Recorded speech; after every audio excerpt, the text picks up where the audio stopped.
Hey now, we are getting over, and I am the Silver King, Adam Silverstein, here to lead you through these hard times.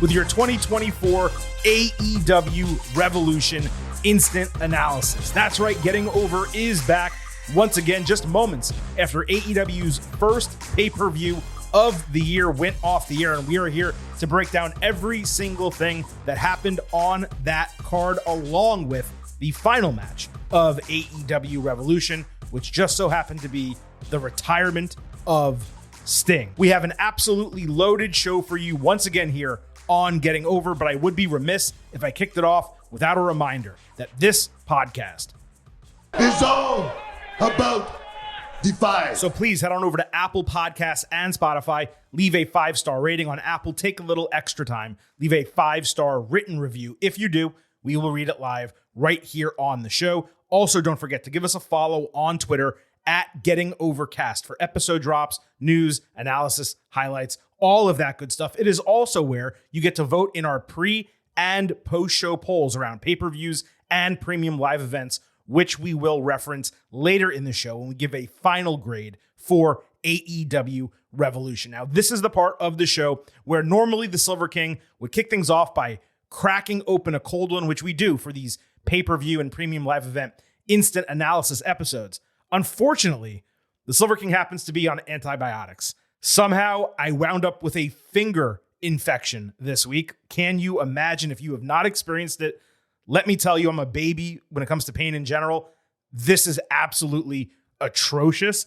So I'm on antibiotics. It was my middle finger on my left hand. Could barely type. So the fact that this show even came together is a miracle. So with that, I'm going to throw it over to Vintage Chris Vanini. Let me welcome him into the show. What do you got over there, Chris? Well, first, you and CJ Perry apparently in the same boat here with the finger Let's injuries. just hope mine is not as bad as hers. Fingers freaking crossed. Not that finger, but my other fingers crossed on that one.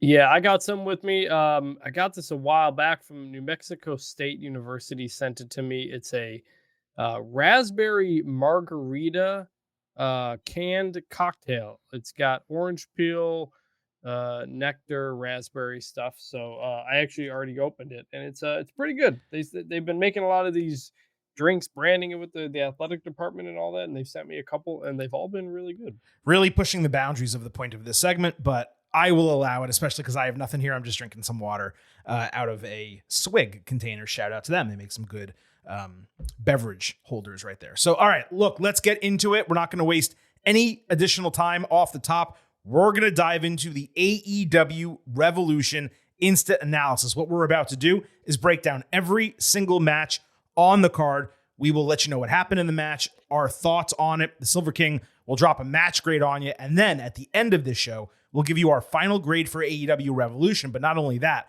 we're going to look back to our pre-show expectation grades. This was a loaded show, an extremely long show that ended midnight Eastern. So let's kick things off where AEW Revolution ended. And that was the AEW Tag Team Championship, Sting and Darby Allin defending against the Young Bucks in a Tornado Rules match in what was also the final match of Sting's career.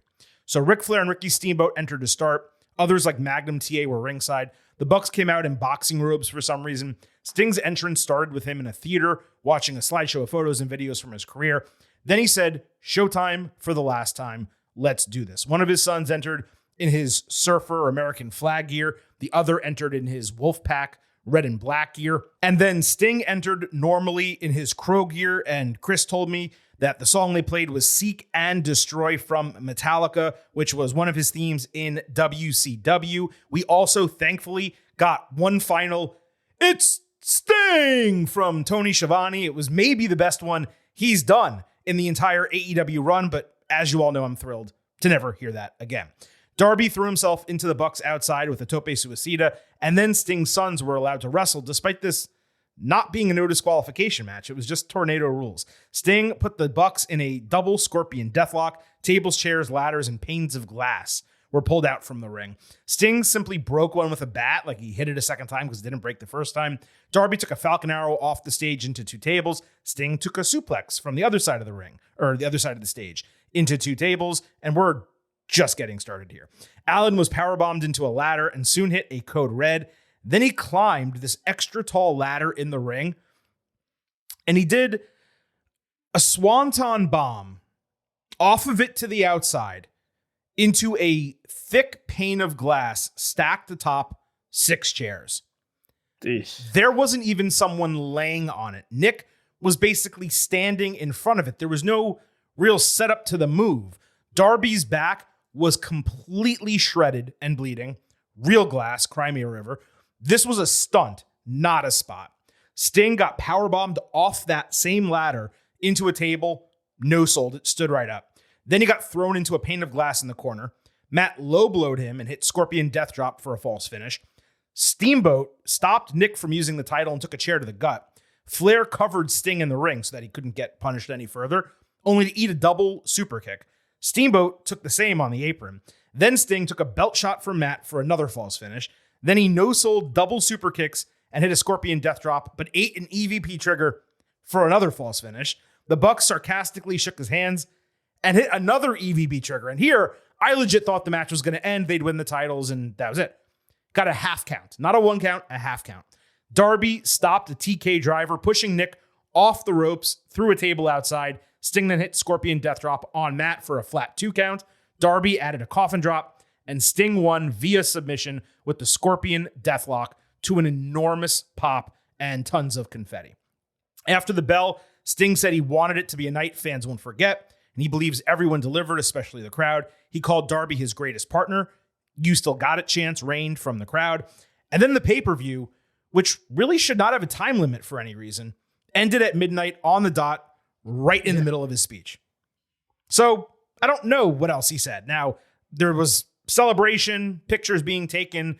All the wrestlers came out on stage. I'm seeing this stuff online. Sting did say more things. He put over the crowd and the pay-per-view and AEW and Tony Khan and all that. But I don't have the details. I don't have all of it. So that's the way the show ended for us as viewers. And Chris, the best thing I can say here is this is nearly impossible to analyze, like the way we normally analyze matches. I feel like they could have taken out 50% of the craziness and run the same match otherwise, and it would have been much better. The spot with Sting's sons, I feel like it should have been done before the bell, not after. Darby's swanton into the glass was one of the single dumbest moves I have seen in 3 decades of watching professional wrestling. Maybe the dumbest from a major company, not like a backyard thing or ECW or something like that. I get the purpose. It was to fully take him out of the match for an extended stretch, but holy shit.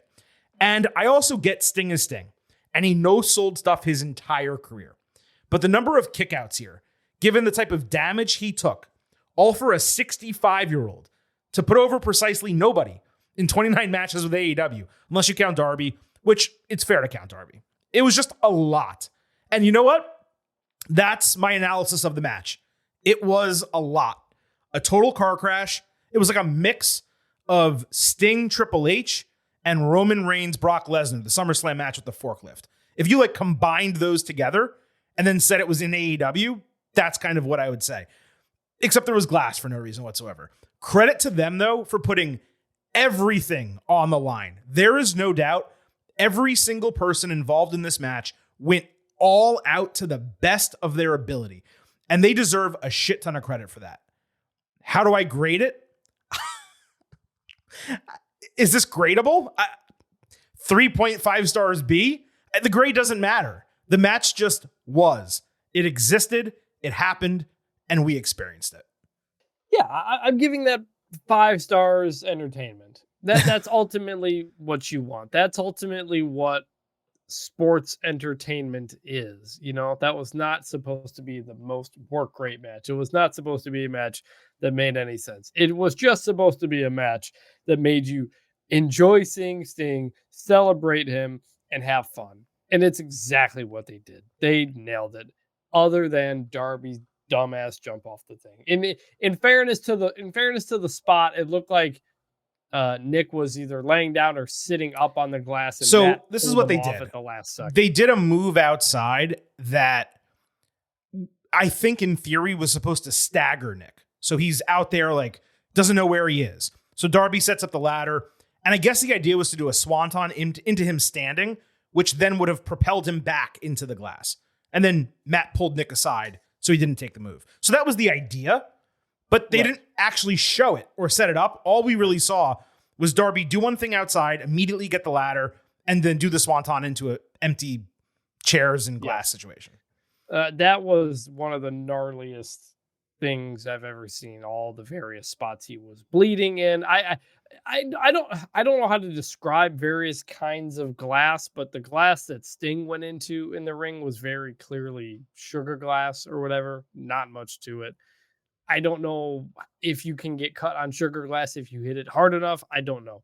Well, Sting was also wearing glass, protection, and Sting had a lot of stuff going on in there. Yeah, right. But I also for the safety of the people sitting in the front row. Oh, yeah, of course, for sure. I don't know if that was first year because there's replays of people like jumping back when it happens because they don't want to get hit by stuff. I don't doubt that. Yeah. But so let's go back to the beginning here. The video package with Sting in the theater and pulling as much as they could since they don't have any of the WCW clips. I thought that was great. Maybe the best video AEW's ever done. I just thought probably that was really, really well done. Yeah. Darby comes in, and I noticed, I don't know if I just noticed this or if it was always the case, but Justin Roberts introduced Darby Allin by saying, that is Darby Allin, like a playoff of This Is Sting. Just seemed kind of weird to me. No, they've done when that. Seek and Destroy hits, They've done that. When that guitar riff goes, man, I got fired up for that. That was awesome. Obviously Tony Khan shelled out the money to get some big entrance music from time to time. This one totally nailed it, totally added to the moment. The kids there, the older son looks exactly like Sting, man. Holy crap, that looked like 1988 Sting in there. Really, really did. And it was a little bit awkward at the beginning because you're like, is this just a 4-on-2 match? You know, why didn't they fight the whole time? Yeah, if that was allowed at the beginning, why didn't they just fight the entire match? Yeah. Well, I think the Bucks chased him away or something. They did something with the bats. I think they could have come back there at some point. Yeah, that's true. Also, actually, around this time, I wrote in my notes. Kevin Owens actually tweeted a quick clip of him jumping off a thing at Payback last year when he was at the Pittsburgh Steelers jersey on. It was him doing the Sting yell before he jumped. I never actually caught that at the time, so that was kind of cool. That he did that, and I did also think in midway in this match when the Darby stuff's happening and Sting's going through glass, and I'm just thinking why is this a hardcore match? You know, it didn't need to go this hard. You can do ladders, you can do tables and kinds of stuff, but when you were getting the glass in there, I could have done without the glass. The only criticism I have, not criticism, but the selling versus the no selling, it didn't make any sense because there were times it was too much when Sting there were times when he would no sell all the EVP triggers, super kicks, all that stuff.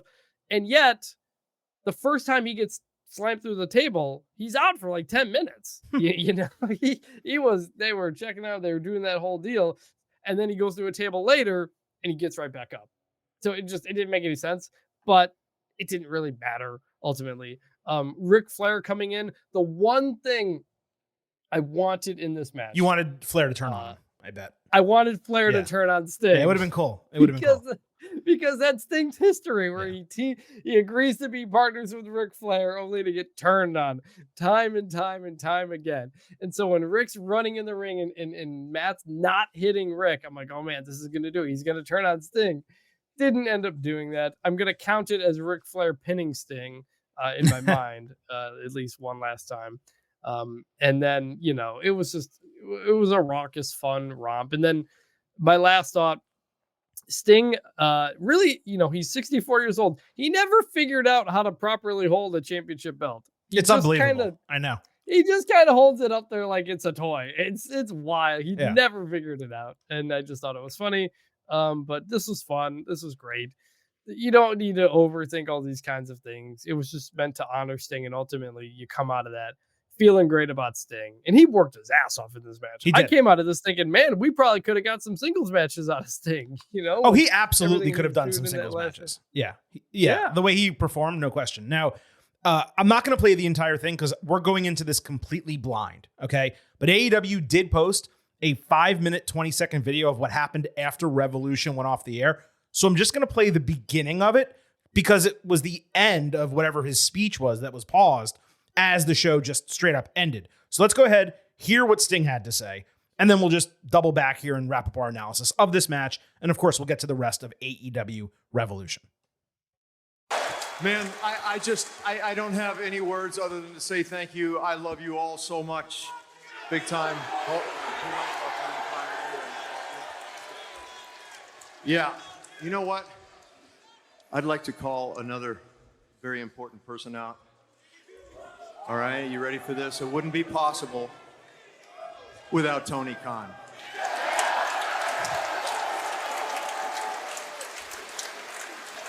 I'm going to skip ahead a little Tony! because it looks like he's going to walk down here.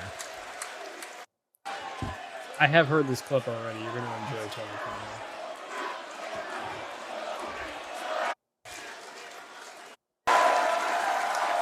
So they're hugging each other in the ring here. He's waving.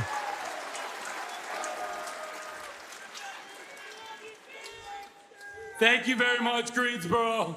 Thank you for being a part of the greatest wrestling pay-per-view ever. There's been a lot of great nights in this building. Thank you very much for being here to celebrate the icon, Sting.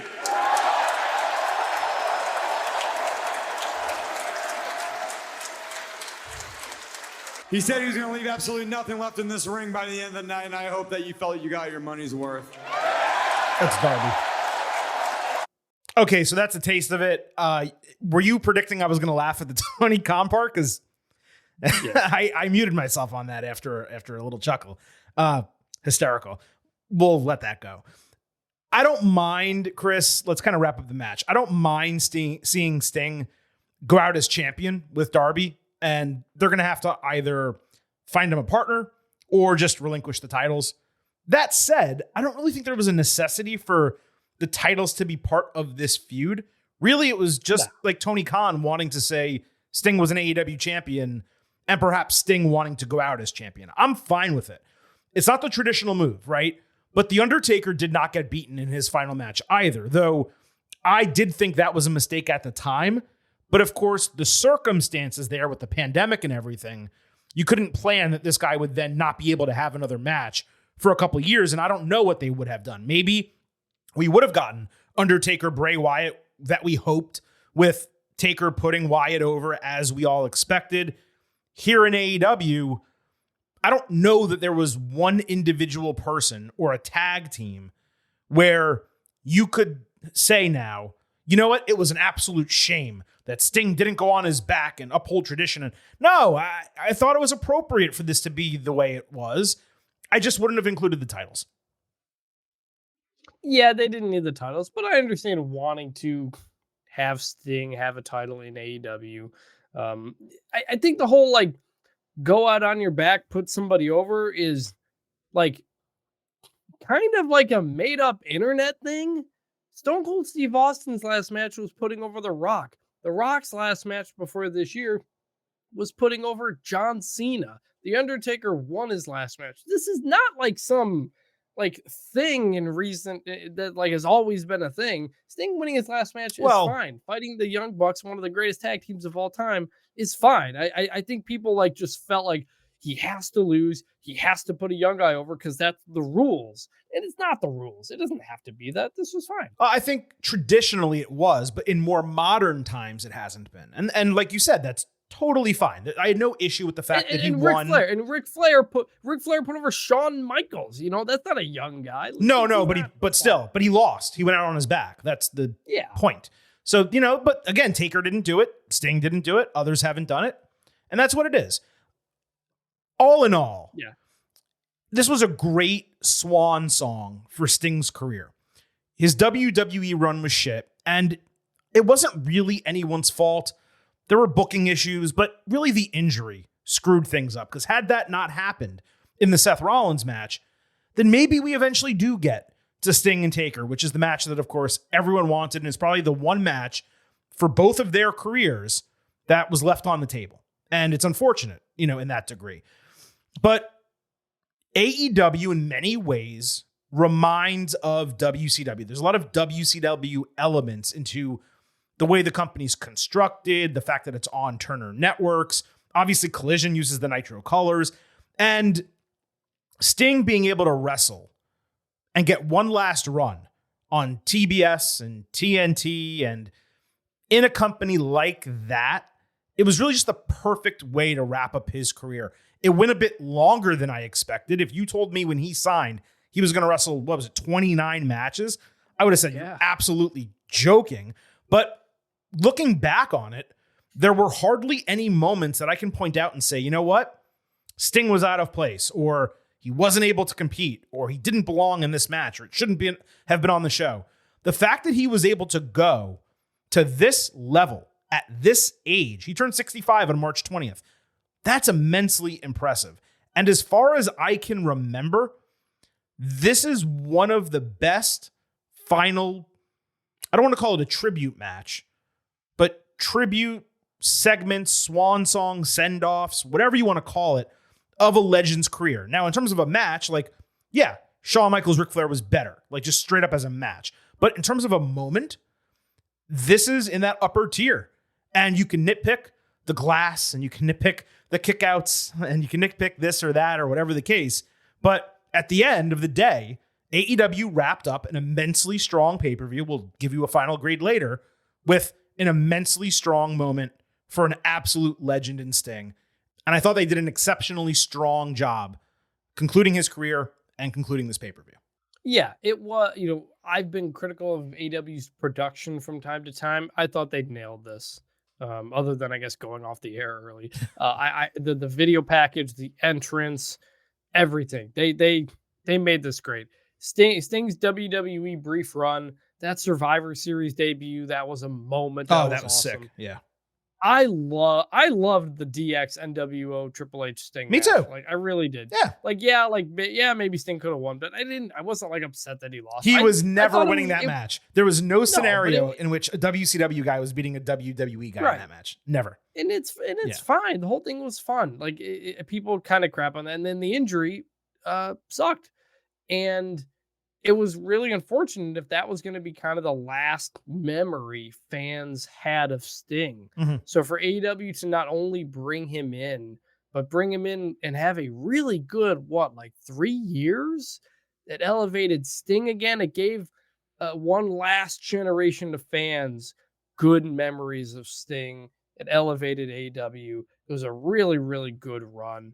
And all in all, this Sting AEW thing totally worked from beginning to end. Yep, absolutely. All right, let's move on with the rest of AEW Revolution. And certainly, if there's any additional takeaways to come from the Sting retirement, we will have those Thursday on our next AEW show. We'll also talk NXT on that episode. Between now and then, we'll have a WWE episode on Tuesday. But next, let's go to the AEW Championship match. Samoa Joe defending against Swerve Strickland and Hangman Page in a triple threat. Swerve gave Hangman credit for fooling him during a short taped Collision promo. Solid as usual from Strickland, but he's got to stop with the eye makeup. Hangman later cut a similar promo on the show saying he'd rather die than have Swerve win the title, and therefore he had no choice but to do what he did on Dynamite. And that's going to play into this match. So Joe was double powerbombed off the ropes. Hangman caught Swerve for a tombstone piledriver. Hangman ate a muscle buster, but Swerve immediately flew in with a Swerve stomp and last call. He stupidly chose not to cover Joe because he wanted to beat Hangman. So he hit house call on Hangman 2.9. Swerve hit a 450 and a second Swerve stomp on Joe. Hangman was supposed to stop the count by pulling the referee outside, but Joe was actually forced to kick out because Hangman was late and they were pretty deep in the ring. Hangman used the belt twice on Swerve, taunted him outside. He left the title in the corner. Then he hit 2 buckshot lariats on Joe with no one to count. His fault. New referee comes in, false finish. Joe ducked the third buckshot, putting Hangman in a coquina clutch, but Swerve broke it with a sloppy corkscrew. Prince Nana gave him the crown. He tossed it back. Hangman then straight attacked this referee to stop a pinning combination. He hit a buckshot on Joe, and then Swerve hit a buckshot on Hangman, adding a JML driver on Hangman. But Joe dumped Swerve on his head and hit a half and half suplex, putting Hangman in the coquina clutch, with Hangman tapping out a second before Swerve could get to the referee. Swerve was trying, but failing, to cry after the match. This completely delivered. And not really because of the wrestling, which was great. I loved the storytelling of this match. You had Swerve basically complete a babyface turn by refusing to cheat and then being screwed over multiple times. You had Hangman being so dastardly as to not just use a weapon, but actually attack a referee. It's one thing to pull a referee out of the ring. It's another to just beat the shit out of the guy. Plus, when Hangman tapped out, he may have done it not just because he was in the coquina clutch, but simply to prevent Swerve from winning the match, which is real hater shit. And we talked about Drew McIntyre and AJ Styles being in this hater of the year conversation. Hangman Page is right up there with them. What I wish, the one mistake in this match, I wish Hangman had tapped out while looking at Swerve and laughing at him. Because then it's a purposeful tap. You see it, Swerve can react to it, and so on. I did think Joe looked weak-ish in this match. Like, he got his ass kicked and would have lost the title about a half dozen times to both guys. I wish he had a more significant role in some of the big offensive spots. Between this and the next match we're about to discuss, Chris, I do not think we're going to see better back-to-back matches on a show this year. I'm at 4.5 stars. A, not perfect by any means, excellent in every way. Yeah, this was awesome. Page looks great, by the way. He is back to being lean and everything like that. The mustache looks great. I'm really liking what he's been doing. It is a little weird he's the heel after someone invaded his house to attack his baby. But that's just kind of what this story is. Commentary really did hit the point at the end that Page tapped out for Swerve. Yeah, you would have loved to have the kind of a which is why there, because his back was to him. That's why if he was just turned, it would have been like a million times better. I'm sorry. Go ahead. Right. And so credit to them for really hitting that home, because that's something that they wanted to get done. And this was a rare AEW match with a great story coming in, and that story played out through the match. And yeah, Joe was kind of the third wheel on this, but the Swerve Hangman stuff has been great. The story has made sense. The story in the match made sense. So I thought that was all fantastic. This, I don't know if this is a conversation for here or later, but I feel like Swerve, he's not quite like there yet in terms of like what he is. I feel like he's just got to like narrow things down or just kind of tweak one thing here or there before he really feels like he's the guy. Like, I don't know who he is. Sometimes he's like this tough rapper guy. Sometimes he's doing the gritty. Sometimes he's got these big colors on his entrance. Sometimes he's taking shots from Page and not selling it and acting like he's crazy. You know, like he's kind of all over the place a little bit. He's immensely talented, and he really showed out in this match. It didn't feel like the right time for him to win the title, but he has continued to elevate himself. He was great here. Just coming out of this, like kind of focusing on what he is. And I think he's very close, and a guy you've been high on forever, but a guy we could all see winning the title at some point this year. Yeah, I mean, I think the analysis of Swerve is pretty accurate. He doesn't feel like he's ready-made to be the guy, like, let's just say Cody Rhodes, where it's a no-doubter, no-brainer, he's ready for the role. But sometimes you just got to put the title on someone and go sink or swim. And I did not think that Swerve was winning here. In fact, on the Ultimate Preview, I predicted it was likely Joe retaining, but if anyone was going to win the title, it would be Hangman, and then Swerve could win it off of him down the line. That made so much more sense than Swerve winning in this spot, especially because this was not going to mean the main event the show. You're not going to do a world title change and then have Sting's retirement after that. It just really wouldn't have made sense. But Swerve is the entire package. I think the biggest issue is he got over as a heel, and AEW said, well, he's so over as a heel, we got to turn him babyface. I would have just left him as a heel. You have Hangman Page, who has every right in the world to absolutely detest, loathe, and hate this guy in every conceivable way, doing what someone whose family was threatened and who was wronged and beaten would do. And yet now he's the heel for doing all of that. And Swerve is the babyface just because people like him and he didn't win. And he refused to use the crown. So, like, it's a double turn. It was successful. Hangman's a heel now. Swerve is a babyface. But yes, because of that, Swerve has not rotated all the way around where he's such a massively over babyface where you say you got to put the title on him as soon as possible. That was kind of the role that MJF was in as a heel, where you knew MJF had to be champion. Now in WWE, you know Cody Rhodes absolutely has to freaking be champion. And Swerve's not there yet, but he will be soon. They're on the right track. I do believe he will be AEW champion before 2024 is out. But it's going to be difficult for that, Chris, because of this next person we're going to talk about. Yep. Will Ospreay against Konosuke Takeshita. So Don Callis was on commentary. Takeshita was given a full entrance with a new mask gimmick. Looked really cool.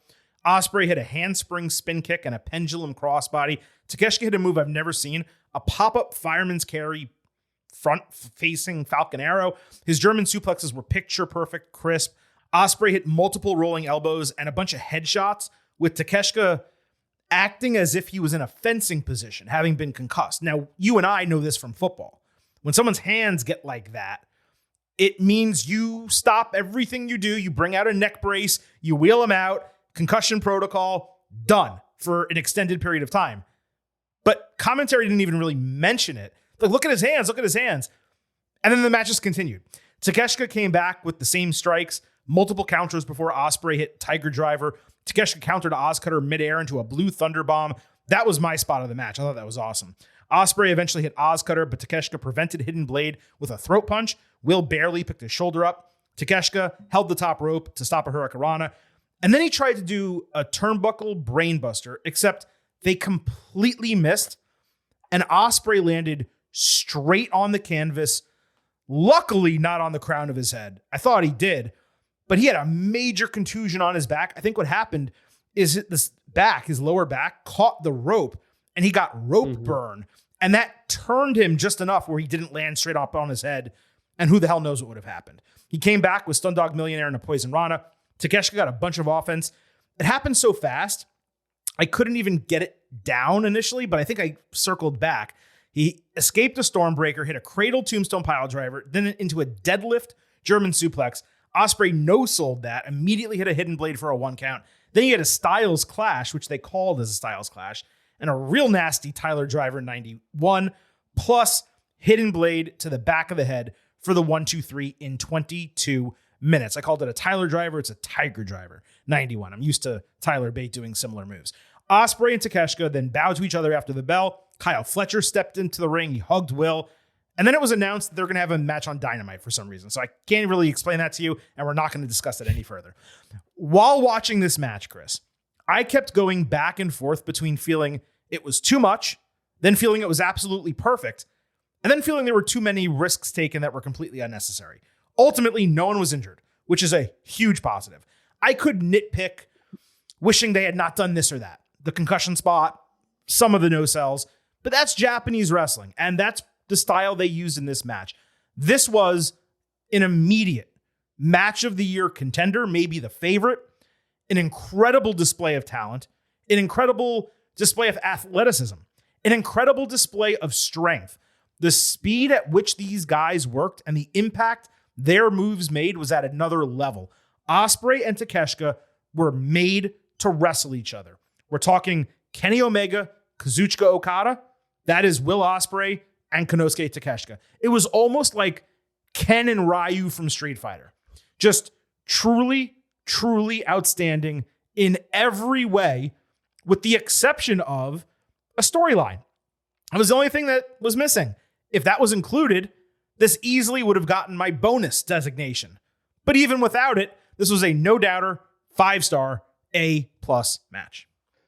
You know how every AEW pay-per-view used to have the crazy tag team match with a bunch of insane spots that was just nuts? And they didn't have it, I don't think, in the last show.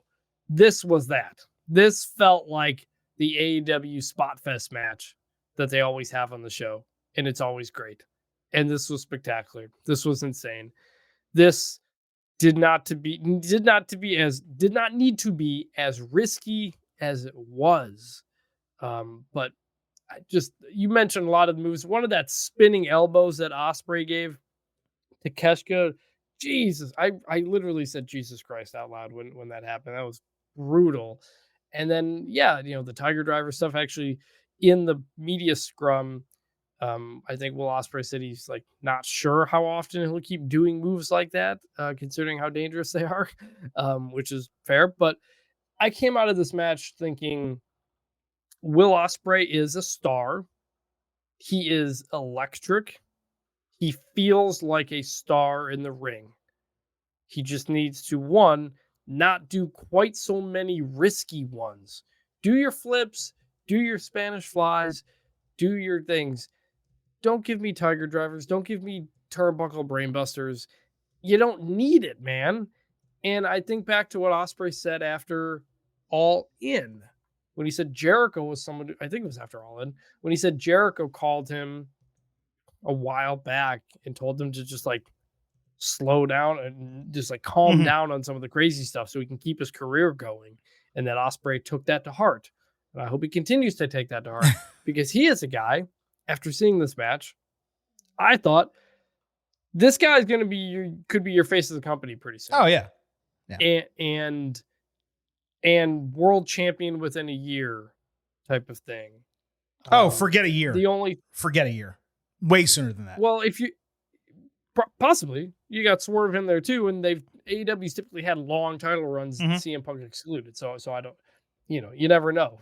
Tony Khan has an idea, he'll stick to it. So, the only thing we still need to get from Ospreay doesn't really matter in AEW, but he's still not a great promo. He's gotten better at it. He's pretty good. He's gotten a lot better. He's got the charisma, and that's important. But he's never.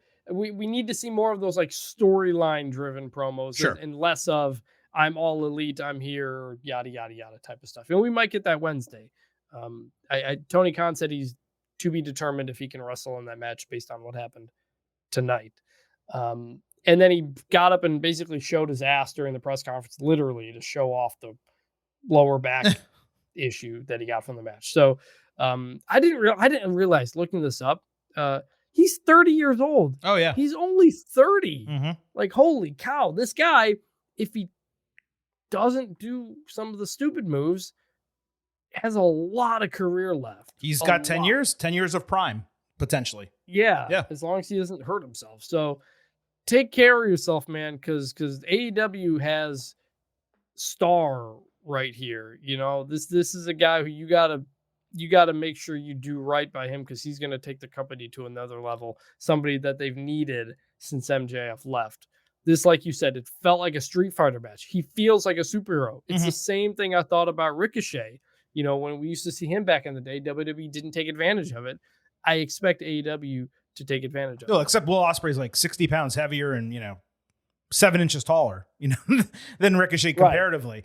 Right. You said a couple interesting things here. So, Ospreay is used to wrestling this style because he wasn't wrestling frequently. When you're in New Japan, they do tours and they do certain things, but you're really saving your stuff for these big time matches. Now, if he wants to go out like this on pay-per-views, especially when it's important matches, title matches and the like, go for it. But he cannot do this on weekly television. And Tony Khan should not be asking or expecting him to do this on weekly television, because that's where a career ends early. And that's where people get injured. And the one thing we do know about AEW, because of the style they wrestle, is people get hurt a lot more frequently. You could just run through the list of people who are out right now. And this pay-per-view was fantastic. And you can make an argument. I'm not going to say like they're top 10 people, but there's probably 6 people who are injured / out of action right now who would be among the upper crust of the company if they were healthy. And that's not counting Mercedes Moné coming in and Kazuchika Okada possibly joining it. And also Kenny Omega, who's sidelined not for injury reasons, but health reasons, which is completely different. So he's going to have to figure out how to work TV and reduce his style in between the matches like this. But you mentioned Will Ospreay needs to win the title in the next year. Dude, if he doesn't win the title at Wembley Stadium at All In this year, Tony Khan should fire himself as the head booker. The full weight of AEW should be behind Ospreay before 2024 is out. As much as we may like Swerve and want him to win the title, as much as we may like MJF, especially on the mic, Ospreay is the guy. The question is, will he ever realize his star potential in AEW? I'm not talking about being a star of AEW. I'm talking about being a star who works for AEW. That's tough to say, but he is the total package. And now those of you who do not watch New Japan understand exactly why this guy has been up for Wrestler of the Year and Match of the Year annually, and why this past year for the 2023 Getting Over Awards, aka the Meaties, I told you all that his match with Kenny Omega was the match of the year. He didn't win. He was my first place vote because this is what you can get from Will Ospreay. He's already has 2 match of the year contenders in 2024 alone. And by the way, none of this is taking anything away from Takeshita. He was almost equally outstanding. I said Ken and Ryu. I mean Ken and Ryu. And by the way, I always played with Ryu, not Ken, in Street Fighter. But there is the language barrier there. Takeshita should have something. I'm talking about Will Ospreay having the AEW title before the year's out. Takeshita should have the international title or the Continental Crown or something real soon. These guys are immensely talented. They're both young. And yes, these are the types of guys that AEW needs to be built around. As great as, it may be to have MJF on the mic. And yes, MJF's a really good wrestler too. Will Ospreay is just, it's a different class. It's the Kenny Omega class. And there are so few people who can really reach that level. And you don't have to be spectacular in the ring. You just have to have the charisma and the talent and the overall package, the Shawn Michaels tier, the Kenny Omega tier, the Will Ospreay tier. It is ridiculous how good he is. And the fact that this was his first salvo in AEW as a full-timer, I mean, the potential is through the roof. Yeah, for sure. I don't know if you mentioned it in the match recap or not. I may have missed it, but Takeshita kicking out at 4, I love that. I like that. That fit in this match, in the somewhat story they told in the match. This is the number one thing on Wednesday I want to see. I want to see what the follow-up is with Ospreay and the Callis family. Do they turn on him in this next match or something like that? Because let's get him into a story now. And that's a really exciting thing. What are the plans for Will Ospreay other than great matches? And that's something I can't wait to see on Wednesday. Okay, let's move over to the women's championship match. Toni Storm defending against Deonna Purrazzo. Storm called out Purrazzo on Collision after ignoring Mariah May. They did a black and white split screen. Storm said she loved her, but there's only room for one of them. Purrazzo said her head is so far up her own ass, she's lost sight of what's important. It was heatless until Deonna said she'd break both of Toni's arms so she can't wipe her ass. So Storm put on lipstick, kissed her on the cheek, and they brawled until Mariah saved and ate a really nasty spike pile driver. I'm glad they got a go-home segment, but it was super weak on Saturday. So Mariah entered to Toni's old music dressed in her old gimmick. Why? I have no idea whatsoever. Storm did a mule kick with Taz appropriately asking, does that work? No, it doesn't. But Purrazzo sold it like it did. Deonna went on an extended run, but Toni tripped her and hit a hip attack, plus the break a leg ankle lock, which is a really good name, by the way. Luther caught Storm off the apron and Purrazzo kind of half splashed them outside. Luther then distracted the referee as Storm tapped out during Venus de Milo. Deonna released the submission, and Toni immediately hit Storm Zero to retain in 12 minutes. This was a TV finish to a TV match. Simple as that. Purrazzo, she was kept decently strong. She can claim she submitted the champion. Storm has been a weak champion, though, even as a heel. The work was smoother than most AEW women's matches, as should be the case given their talent level. But there was no heat from the crowd, no sequences that delivered on their storyline and the extended build. As I've said before, I'm done with the timeless gimmick. It does not translate to the ring. I think previously I compared it to Bray Wyatt, where it's so great and people love it and they are entertained by it on screen. But then you have to wrestle and the whole thing kind of falls apart. This just really did not work for me in any significant way. I'm at 2.75 stars C+, and actually that might be a little generous.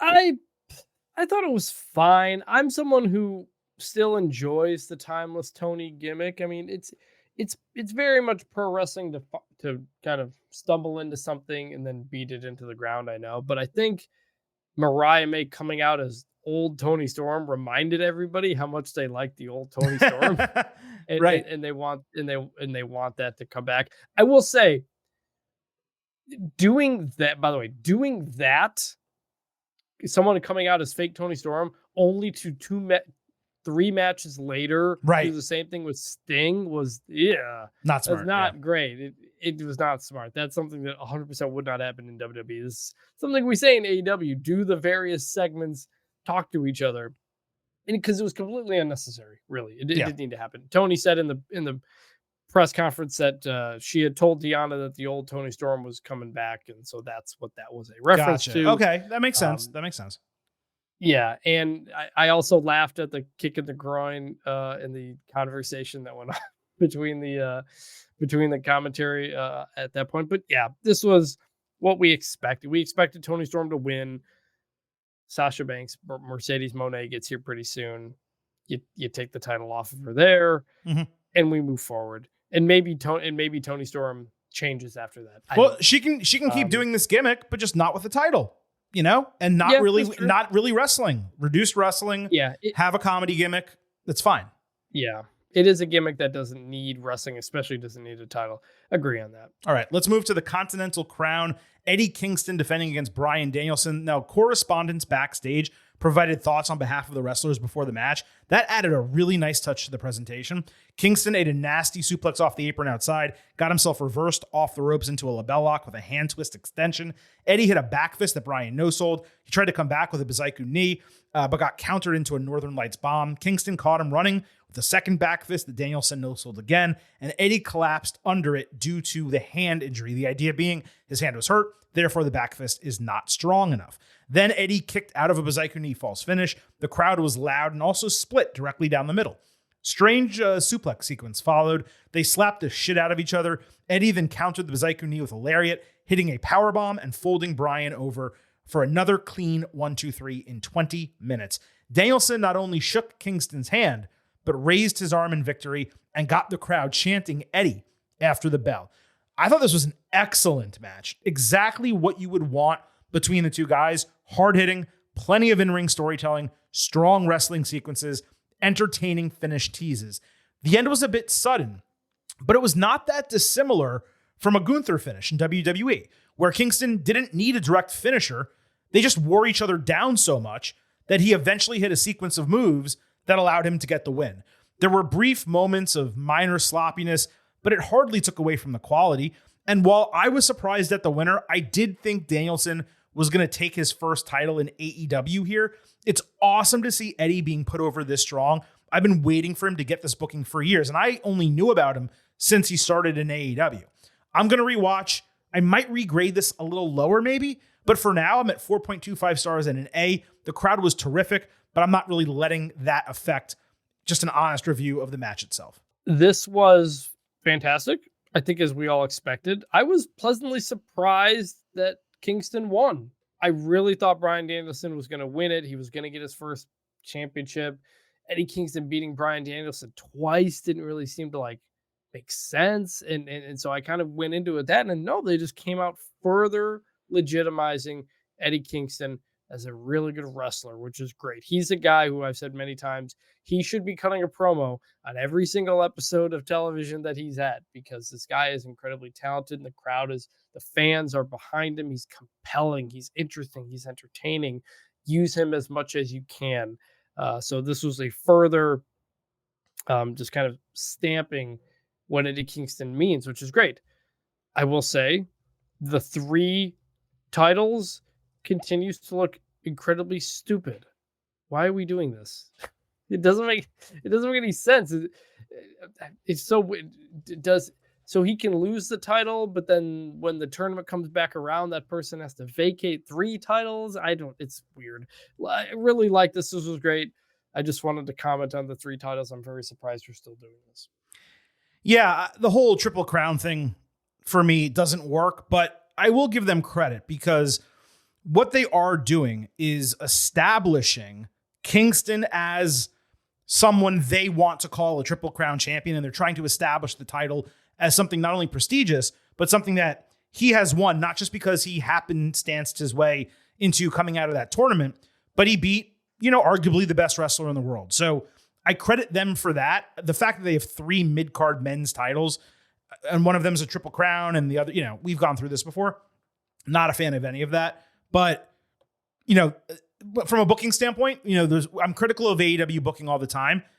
This was pretty perfect booking on Sunday night. Mm-hmm. And not only was this perfect booking on the pay-per-view, AEW during the show actually posted a 3-minute video exclusive to social media of Kingston and Danielson commiserating in the training room. And normally I would not go and play something like this during an instant analysis show, but I don't want this to wait for Thursday's next episode, AEW episode that is, because I already listened to it and it's fantastic. I have a feeling most of you missed it, and I want you to hear it. I'm just going to lay it out to you, Brian. I took all this shit because I got to get myself motivated. But what you did for me tonight, shaking my hand, that's all I ever wanted was the respect of my peers. I wanted the respect from you, Joe, Mox, Claudio, because that's what matters to me in this life is respect. Championships come and go, man, but real legacy is the respect from the boys. I don't care about promoters. I don't care about, no offense to the Twitter fans or fans that came out there. I appreciate y'all, but what I care about is the respect from the boys. Because at the end of the day, you guys are the ones that are going to be talking about me, whether I was good, whether I was bad, whether I was a waste or not. I don't want to get too emotional, so I'm going to get out of here. I just want to say thank you, Brian. Dude. Thank you for everything. You fucking earned it. Thank you. That means the world to me, man. Thank you. I thought it would hurt me more than anything to shake Eddie's hand, say that I respect him. But there was a moment in that match where I knew I fucked up his wrist. I'm good at that. I'm good at fucking people up. And I know exactly how hurt he was. And he fought through it. And there was this internal moment, this internal click that Eddie, me not respecting Eddie, it wasn't Eddie. All the things that we said about Eddie 20 years ago, about how much potential he had, about how he needed to work harder, about he needed to do this, and how he needed to do that, and how he needed to change his bad habits, and all of that, it took him a while. But he fucking did it. Fuck. And here I was, holding on to this petty bullshit. And I realized it might have taken him longer, right? But the things that he's battled through and the things that he's struggled through, I should have given him my respect a long time ago. And, dude, he earned it. And me not seeing that, that's on me. But in the same way that Eddie can get past some of his struggles, I can get past mine too. And tonight I'm proud of Eddie, but I'm also proud of me seeing through my own bull. And when you can do that and you get to the other side, I might have lost tonight, but I feel good. What's really funny about that is they muted out like fucking shit and bullshit a bunch of times, but they left a clear fuck right in the middle at the very beginning of it. It's like, you fucking deserved it, man. They left it right there in the middle. So, and they kept it up this whole time. So apparently they don't really care. But, and I say this seriously, like the Sting stuff was great. And I told you guys I didn't personally love every single ounce of it, but it was great. The Ospreay Takeshita match was fantastic. It was my favorite thing on the entire night.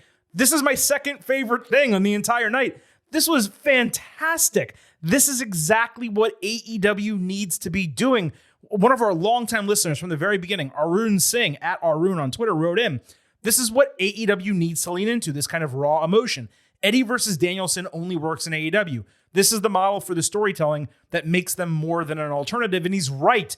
This is that real sports presentation. This is the next level type of storytelling. WWE, to a degree, they're doing it right now with the Rock Roman Reigns storyline. This is not that dissimilar conceptually from the 21-minute promo that Rock cut from wherever he was, in Hawaii or LA or wherever. You know, it's the realism. It's wrestling in 2024. This is what it needs to be. In WWE, you can't get this all the time because you have to appeal to multiple different audiences. But in AEW, you can do this a lot more frequently, and they need to lean into stuff like this because that was off the cuff. Kingston was excellent, and Danielson, you could argue, was even better, cutting a promo directly into the camera here. So I just wanted to play it. I know we have a long show tonight, but Chris, any thoughts on this? It's exactly what I said before. Eddie Kingston, whenever he talks, he is compelling. You are connected to him as a character. And Daniel Bryan just further cemented that and emphasized that. That was an incredible bit there. I'll just also note these guys are now 2-2 in AEW singles matches. I could definitely see a rubber match down the line. Not soon, hopefully. They've wrestled 3 times in as many months. Other thoughts to wrap this up. Danielson seems to be doing the Shawn Michaels end of career run to a degree, and this should have been the opener of the show instead of the second match. It was the only mistake that they made from a match card building standpoint the entire night, was having the second instead of first. It should have opened the show. The crowd would have been way hotter for some of the earlier matches if this began. All right, let's move over. Real quick. Yes or no? Does Bryan ever win a title in AEW? It's tough, man. I know it's tough. You got to pick one. I'm going to say no. He's probably got 9 months, I guess, as a full-timer left. Even once he retires as a full-timer, he's still going to wrestle occasionally.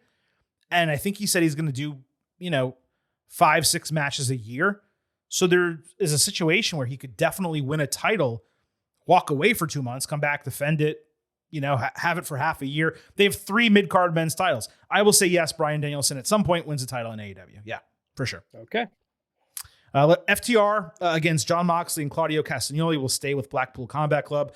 BCC came out in all black Road Warrior style shoulder pads. Dax Harwood bladed deep at ringside randomly. Claudio countered Doomsday Device midair in a really cool spot. Dax countered Mox with a pop-up powerbomb and assisted spike pile driver. BCC then did an Escalera springboard European uppercut Doomsday Device. Yes, that is what it was. It was the spot of the match. Claudio prevented Shatter Machine before doing a swing dropkick near fall. Mox then kicked out of a Doomsday Device with Claudio breaking a cover after Shatter Machine. There were 4 counters into Death Rider and a double rear naked choke for a victory via referee stoppage in 22 minutes. This started slow, but it picked up massively from the midway point through the finish. The final 10 minutes were fire. Some great wrestling sequences both ways. Exactly the type of match you would expect from these 4 guys. The blade spot for Dax, it was just completely unnecessary. I'm not going to say it took me out of the match, but it certainly did not improve the match. It didn't add anything to it. It wasn't drama. It happened so early, and there was so much blood, and you're like, why? Now, BCC winning, probably the right call. Obviously, for those of you who listen to the show, I'm not surprised at the stoppage finish because AEW uses it far too often to protect wrestlers and teams. One would think after this, BCC is the number 1 contender for the tag team titles, except as we found out in the post show, those titles have now been vacated or will be soon. There's going to be a tournament to determine the new champions. So perhaps instead of number 1 contenders, this makes them the favorites to be the next AEW tag team champions. While it was well wrestled, they did 3 Doomsday Devices, an out of nowhere blade job. There's a total lack of tagging in the latter stages. And the slow start prevented me from going higher, but I'm exactly where I was for Danielson and Kingston. 4.5 stars in an A. Oh, wow. That's higher than I would have guessed for you. Yeah. It was great. I would have thought A- more. It was awesome. It was really solid. It was really good. To your point in the blading, I wrote down, where did Dax get cut? Like in kayfabe, I didn't even know where that was supposed to happen. He just had blood all over his head at one point after a pin. I may have just missed something, but that was weird. I thought about this coming out of the match, and now I think about it even more. Tony Khan announcing a tournament for the tag team belts is great, but you know what I would love for them to do? A Continental Classic type of tournament for the tag team division. because these tag team belts have meant nothing for quite a while now. And this is a promotion that has been so deep in tag team talent forever. This is your moment to rebuild that, to re-emphasize tag team wrestling again, get back into that, do a full-on like round robin type of tournament, not just a regular tournament that we normally get. So we'll find out details more, I assume, on Wednesday. But this is BCC tag team moving forward for sure. And I'm curious what the next conversation between Bryan and Moxley is. If this was WWE, I'd say, oh, the next TV show, we're going to get a confrontation and they're going to talk about it. Right. With AEW, I don't know. I don't know if it's going to ever come up again. But with Bryan and what he said about Eddie Kingston, Mox has similar and different feelings depending on, where things are going. So will they follow up on that? Could there be a split of BCC at some point? I don't know. But just something I'm thinking about. Well, it's interesting because Kingston hates Claudio. Mox, in kayfabe, is his best friend, but they're at odds constantly. And he hated Danielson almost by proxy to a degree, but now they respect each other. So it's like he has these mixed things with people in this group. For me, I just don't want them interacting anymore. They've been interacting for like 2 years now. Let Eddie go do something else. Let BCC go do this. Let Danielson find someone else to challenge. And just go from there. But, even though the whole vacation of the tag team titles and doing the tournament, it's kind of an eye roll because, again, it didn't need to happen and all that. The one positive here is this tag team division has just been decimated. I mean, when AEW started the first couple of years, we were saying, wow, they've really compiled maybe the best tag team division ever. And from the introduction of the trios titles, there's actually 2 sets of trios titles on TV. By the way, there's 2 sets of tag team titles on TV as well. But with all of that, people being injured, teams thrown together, the division has been an absolute mess over the last couple of years. This may be a blessing in disguise, a sneaky way to rebuild that division through this tournament. And let's hope that's the case. And again, you have to think Mox and Claudio are probably the favorites to be the next AEW tag team champions. Let's move over to the international championship match. Orange Cassidy defending against Roderick Strong on Collision. Strong injured Cassidy's back with an extended submission at ringside, the Stronghold. Then on 0 Hour, the trainer again did the murky clearance for Orange. Yeah, he shouldn't wrestle, but I'm going to clear him anyway because I'm AEW's trainer and I don't give a shit. It's pretty much what he says every single time. And like a dumb babyface, Orange decided, I don't want any help ringside from my friends because you guys might get hurt. Now, granted, in this match, there was no interference from Undisputed Kingdom either, so that didn't matter. But in the moment, it seemed really stupid. In terms of the match, Strong wore a black mask and a bedsheet cape for some unknown reason. I could not figure out why he was dressed like that. Cassidy had his back and ribs completely taped with an elbow sleeve chaser. Orange took a gut-wrench backbreaker onto the top turnbuckle in a great-looking spot. Roddy followed with a stronghold and a lion tamer. Orange got a stretch of offense, hitting an orange punch and even a beach break after his back temporarily gave out. Strong then avoided an orange punch, catching Cassidy with End of Heartache to win his first championship in AEW. This was a perfect match in terms of what it needed to be. Orange showed fight, but at the same time, Strong looked legitimate in victory, and he appropriately won relatively quickly in 12 minutes because Cassidy has all the injuries and stuff coming into the match. If this had lasted longer, maybe it would have been a better match from a work rate standpoint, but it would not have made as much sense given the story they were trying to tell. And I appreciated that they kept it short for that reason. I'm at 3.5 stars in a B. Also, not every match needs to be 18 minutes long, like always happens on pay-per-view. So, first off, I continue to just love Orange Cassidy's entrance. The Tron, the music, it just feels impactful for a character who's, the idea is he doesn't care, whatever, but people get fired up for that. It's a really, really good entrance. I love it. Good match, good story, clean finish. I think that all worked. It was really, I think, like you said, exactly what it needed to be.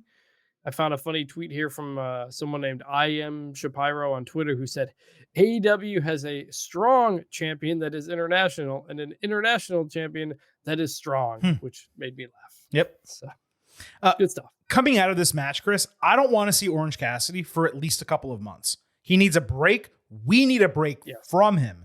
And I hope when he comes back, I'm not saying to change his character, keep the gimmick, keep everything, but there should be some tweaks to who he is and what he does. Strong should be able to continue the work rate aspects of the title. Hopefully his defenses are booked a lot more logically than Orange's have been. You guys know I criticize those almost weekly. I was glad to see the change. It was the right change. But again, Orange Cassidy, I don't want him on TV. It's not because I don't like him. We need a break from him. He's been overexposed, overused, too many title defenses. I want a break, and he needs a break too. Totally. So Kyle O'Reilly jumped out of the crowd immediately after the bell from this match, first pretending to almost square up to attack Strong before not doing that and just hugging him. He was offered an Undisputed Kingdom shirt. He ultimately refused, looking distraught and whispering something to Roddy's ear before departing.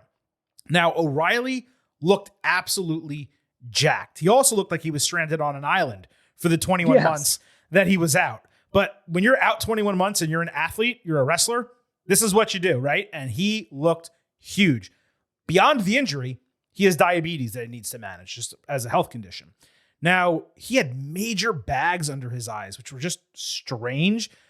And we have a bit of an intriguing storyline to follow here. But I wonder if this is either a real or maybe a teased retirement situation, considering he hugged his friend but didn't align with him. And really, he has no real reason not to do that. This doesn't put the squaring up part of it into context, so I'm not entirely sure what to think, which is fine. It gives me a reason to watch TV. Yeah, I didn't really know what to think. I thought he looked big, but he also kind of looked like shit. And and it was interesting. Like you said, I'm interested to see what happens on television next. I also think it kind of overshadowed the fact that Roderick Strong just won a championship belt. You know, A little. it's another one of those, like, him winning. Like, he's like, as soon as it was done, Kyle O'Reilly was in the ring, and I was like, oh, we're just okay. So we got the belt, but now coming out of it, the belt is secondary to whatever Kyle O'Reilly's doing, and so it was kind of a, like, you could have waited like till the next show, you know, like. He's celebrating on Dynamite. Kyle O'Reilly comes out, does the same thing, basically. Or he has like a 5-minute match. He beats somebody, you know, a Workman Horse title. He beats somebody in 5-10 minutes on Dynamite. Then you do the same finish, you know, then it's the next thing. It was a lot to pack in, you know, at the end for a match that went short too. That's fair. Let's move to the TNT Championship. Christian Cage defending against Daniel Garcia. On Collision, Matt Menard saved Garcia from a killswitch chokeslam into a chair by taking it himself. Now, this match opened Revolution with the entire patriarchy ringside. Before we get to the match, I just need to share that Nigel McGuinness on commentary was absolutely killing me. He is unable to pronounce the name Christian.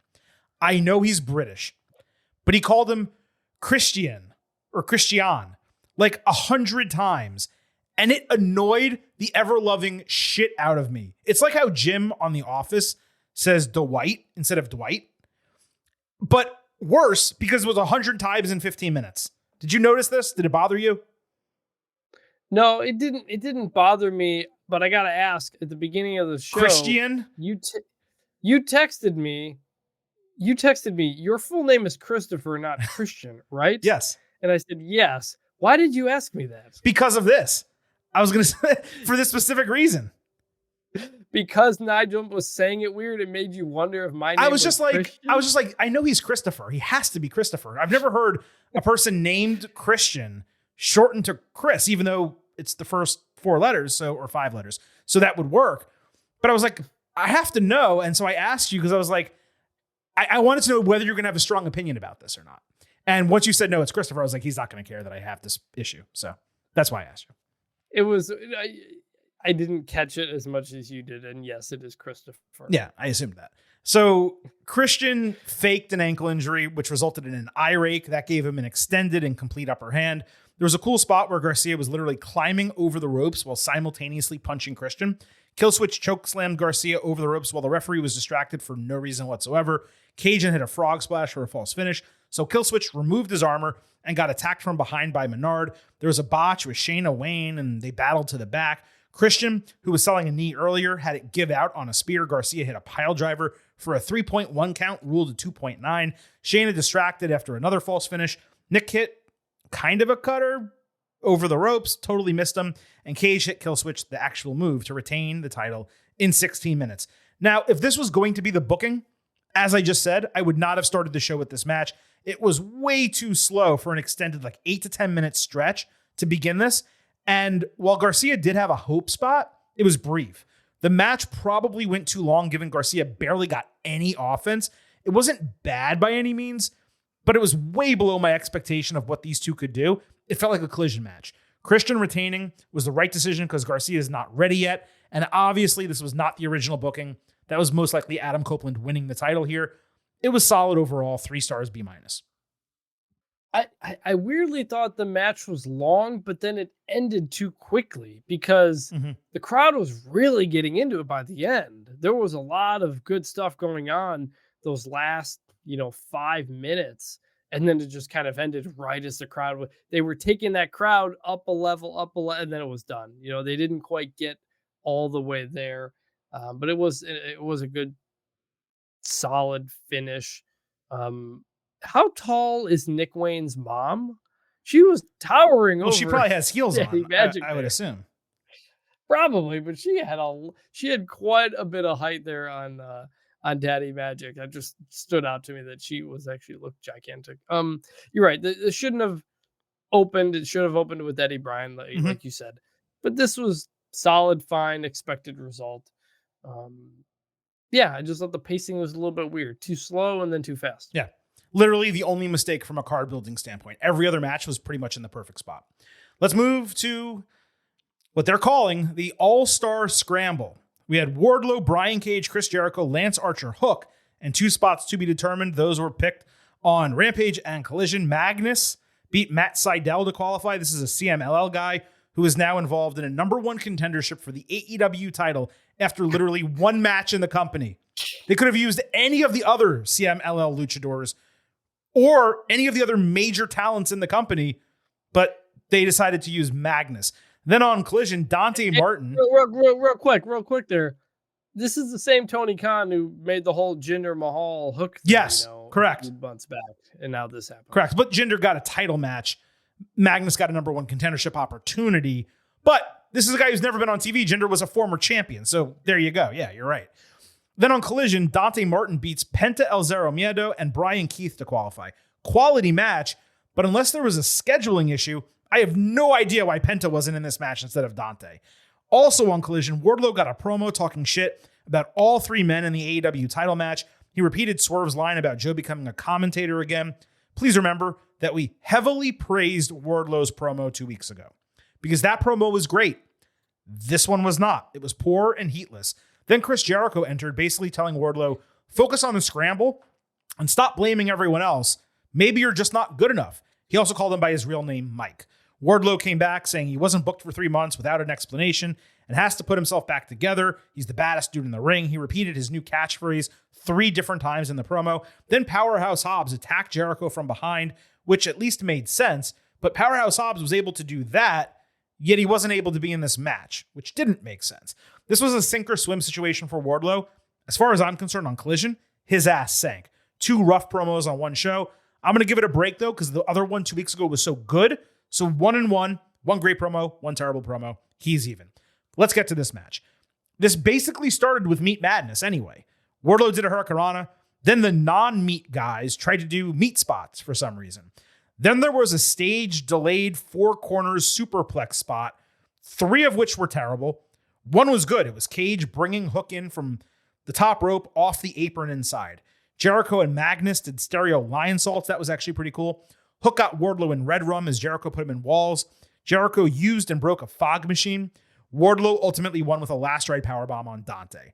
So this was an all-star match with only 1 all-star and a scramble match that did not use scramble rules.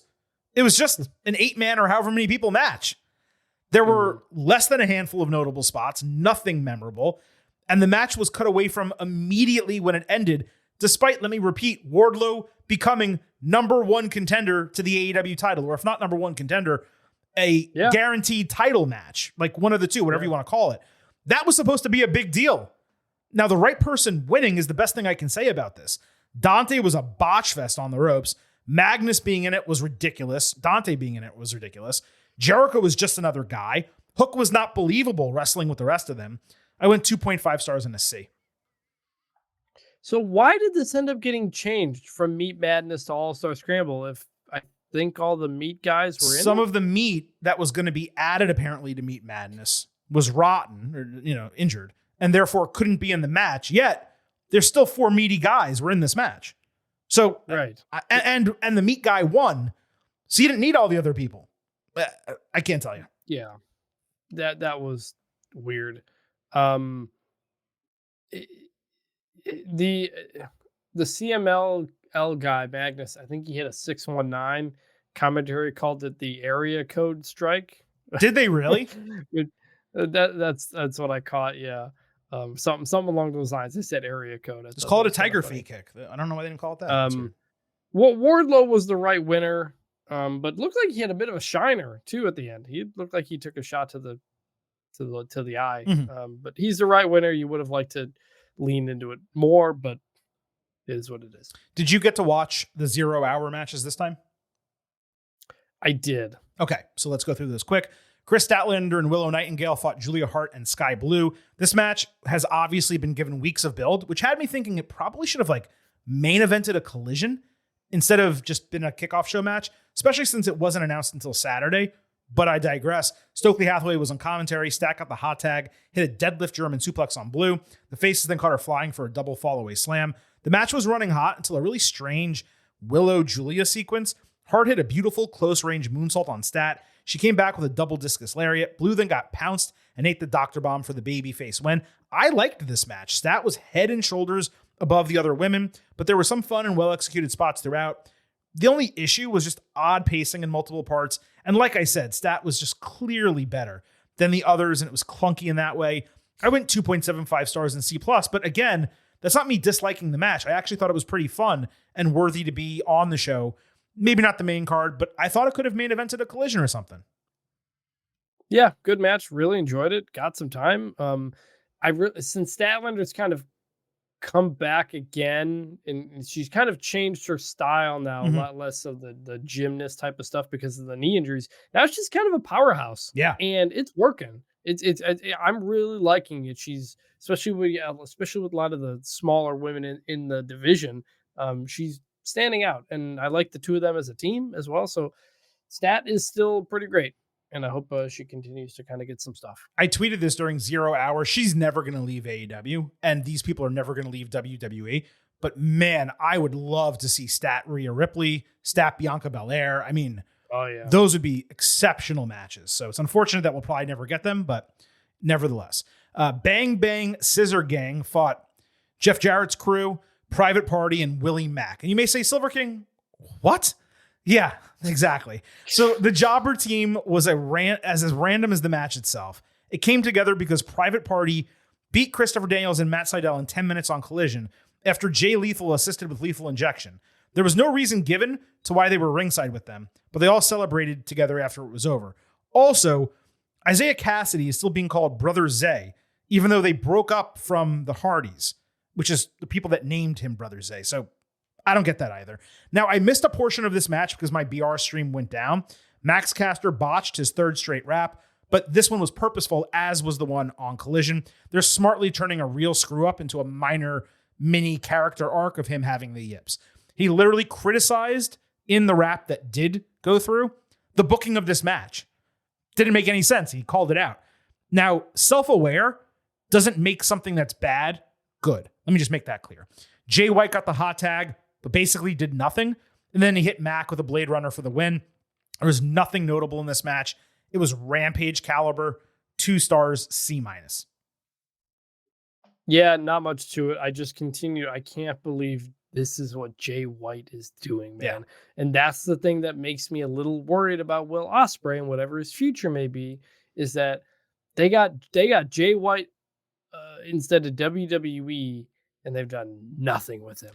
And now he's on a pre-show in a 12-man tag match. Jesus Christ. I can almost guarantee you, if Jay White had signed with WWE, that for WrestleMania season, he would either already be a champion or he'd be in one of those mid-card matches at WrestleMania. Yeah, Yeah, mid-card title matches. He's Sorry. he is a star that they have, Yeah. and they've done nothing with him. Now, on that note, though, White cut a promo. He put over their group and AEW, and then he said he had some big business to handle in 2 weeks, alluding to a significant match on what should be booked as a loaded show for the debut of Mercedes Moné. That's probably in response to people like us shitting on his booking over the last couple of months. And I wouldn't be surprised now if we end up getting like a major match. Jay White, Will Ospreay, Jay White, Kazuchika Okada, if he debuts, Jay White, Konosuke Takeshita. I mean, there's a lot of big time wrestlers. They may just put him in a huge match on TV, just say, okay, fine, here's Jay White. So we'll find out. Another option for his potential opponent might be this guy, because there's a special vignette on 0 Hour for Pac, who will be returning to AEW. He basically said, the company sucks. Tony Khan tried to get rid of me, but I'm going to make AEW better. Okay. He's been out 7 months, at least partially due to injury. He's a significant talent add coming back, but he's just never, ever been used with any consistency for one reason or another. So we'll see what happens. I liked this vignette. I thought it was really well done. I think the biggest reason Pac hasn't like clicked in AEW is because he's too serious. It doesn't really seem to fit the whole vibe. That's fair. Injury is the biggest reason why he hasn't been around. I think there was also a short period where there were visa issues. It's been like bad luck, bad booking, just a combination of everything. But now that they're trying to roll here and they're bringing all this talent in, maybe there's a spot for him to be on the show a lot more consistently. So, Chris, with that, let's move to the final segment, if you want to call it, of this show, our grades. Now, before we get into our final show grades and our final analysis of AEW Revolution, we're going to start with where we stood in the pre-show process. On our Ultimate Preview podcast, which, by the way, if you're a first-time listener, we tape before every pay-per-view and premium live event, I had a B+ expectation grade coming into this show, and you, Chris, tweeted at me when I posted our poll on Twitter at Getting Overcast that your expectation grade was a B+ as well. In terms of our listeners, the Getting Overheads who voted in that poll, 18% were at A, 50% B, 24% C, and 7% D to F, which is an 83 out of 100, a low B. And I was legitimately surprised at that pre-show grade from our listeners, just because of the quality of the card, the fact that it was Sting's retirement. If you wanted to say a B and it was like an 86, fine. But an 83, I thought that was silly. 24% coming in at C in the pre-show did not make any sense to me whatsoever. But those are the votes. We abide by them and we deliver them to you exactly as they were cast. Now, Chris, in terms of the post-show grade, as always, you get the opportunity to go first. So what was your final grade for AEW Revolution? I'm giving this show an A, a low A, like a 94. But we had my big thing whenever grading a show. Did you give us a moment? Is there a big moment, a thing you will remember from this show? 100% the Sting finish. They nailed almost every part of it, like we said. That's a huge, huge part of it. We also got a really, really good world title match. We got an incredible match of the year contender in Ospreay, Takeshita. We got Eddie versus Bryan. Fantastic match. The tag team match was really, really good as well. Everything worked in this. It was a little bit long. Probably didn't need a couple of those matches in there.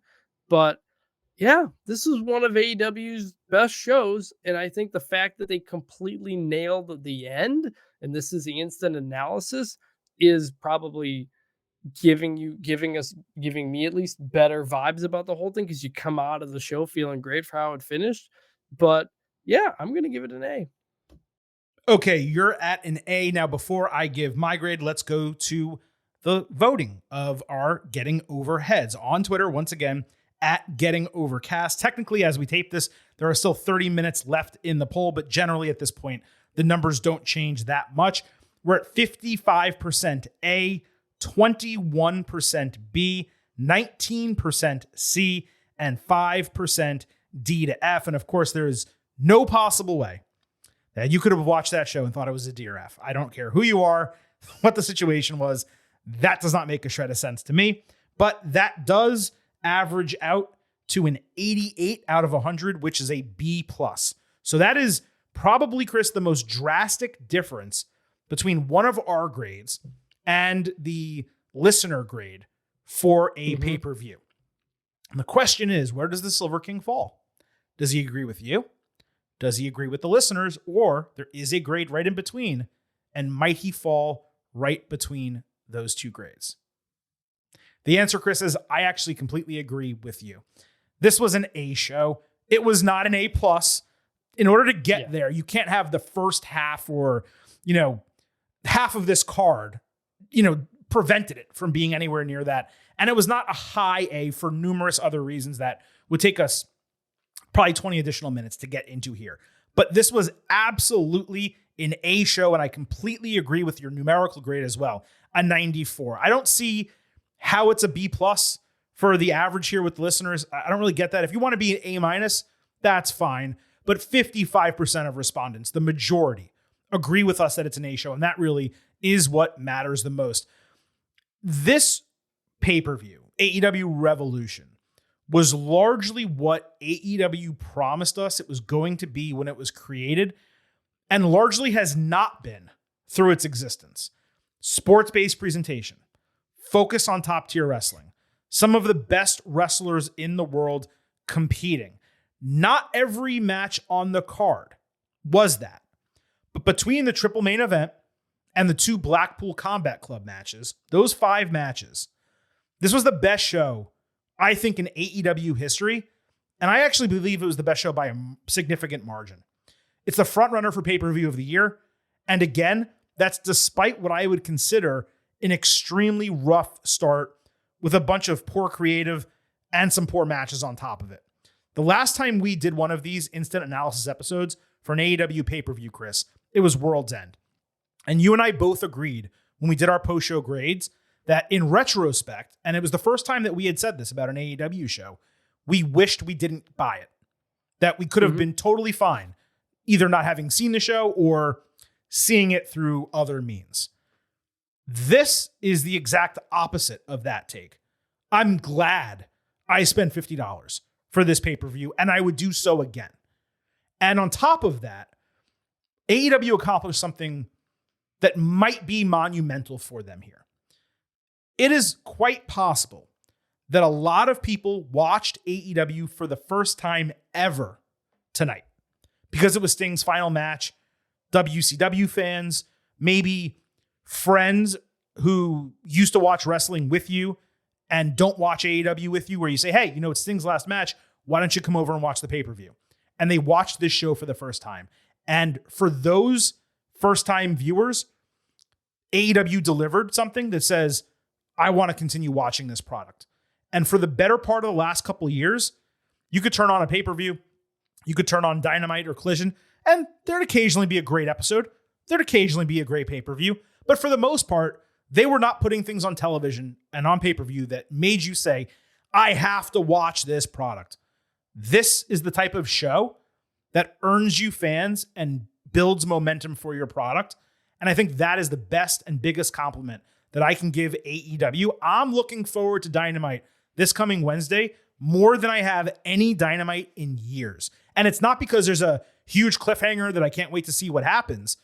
I'm excited about the product. Now, I'm going to tell you, I'm coming out of watching Rampage and Collision that were so bad, you could have told me AI wrote those episodes Friday and Saturday, and I would have believed you about that.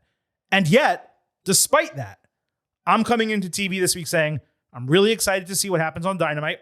I'm real curious if Kazuchika Okada is going to show up.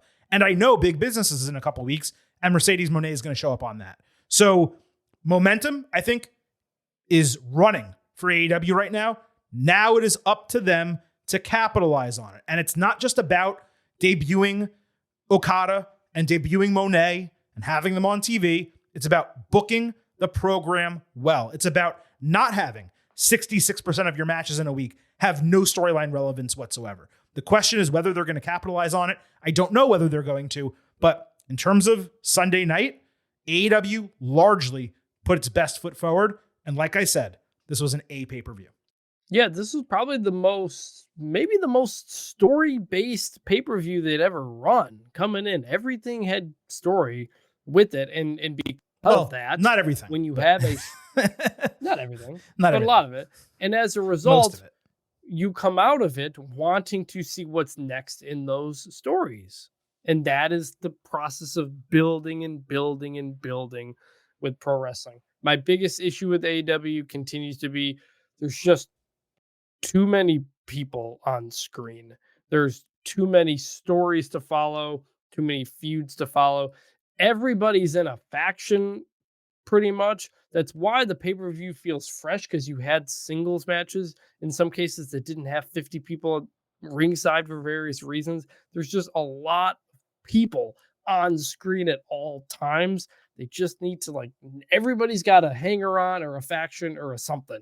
Just like, you got to cut the fat a little bit, at least on screen, to let the individuals shine. Mm-hmm. And that's what you got on this pay-per-view.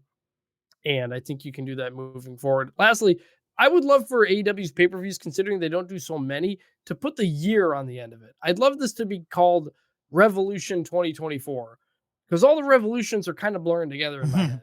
And I think adding a year to it would just kind of hit home the specificness of the shows. Sure. I mean, we call it that when we, post our podcast titles and things like that. But yes, I do agree that just the basic names for the shows, you could add a little bit to it and it would help, especially with Revolution more than any other show.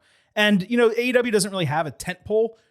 All In, you could say, is the spectacle show just because it's going to be at Wembley Stadium every year.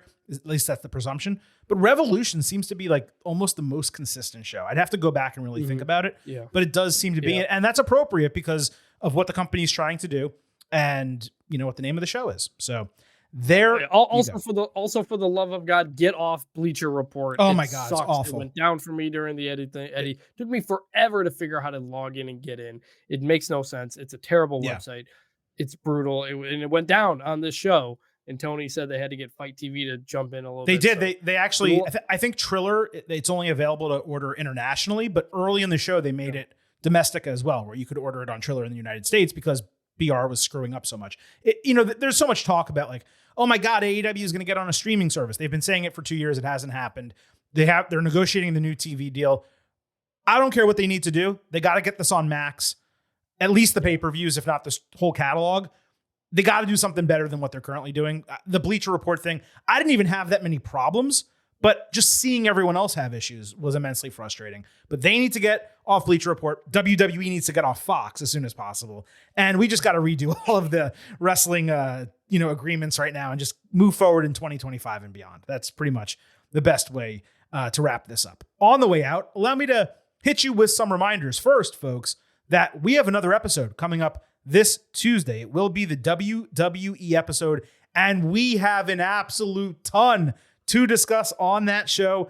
We had The Rock cut a 21-minute promo on social media, and then we had the Bloodline start SmackDown with like a 40-minute promo on Friday night. There is an absolute load to discuss, and we will be doing all of that this coming Tuesday on the Getting Over Wrestling podcast. Of course, we will be back on Thursday with your next AEW episode, where we will also break down NXT Roadblock and certainly look ahead to what is going on from a creative standpoint across both of those brands. Let me also remind you on the way out, because I did not do it on the way in, that as far as the Silver King is concerned, I happen to love the number 5. And I hope you do as well, because for $5 a month or $50 for the entire year, you can become an official Getting Overhead. Just visit buymeacoffee.com/gettingover. Sign up. You get bonus instant reaction audio to Raw, SmackDown, NXT, and Dynamite every single week, along with exclusive news posts on Friday. Again, that is buymeacoffee.com/gettingover. Don't forget to follow us on Twitter @GettingOvercast for episode drops, news, analysis, highlights, all of that good stuff. It's also where you can DM and tweet us questions and comments for the show, and you can vote in our pre and post show polls around pay-per-views and premium live events, just like tonight for AEW Revolution. Lastly, please remember that we here at Getting Over It's all about Defy. So head on over to Apple Podcasts and Spotify. Leave your 5-star ratings on Apple. Take a little extra time. Leave a 5-star written review. If you do, we will read it live right here on the show. Thanks once again to Vintage Chris Vanini for joining your boy, the Silver King Adam Silverstein, to break down AEW Revolution. We hope you all had a fantastic time. For Vintage, this is the Silver King signing off and leaving you with just 3 final words. Bye for now.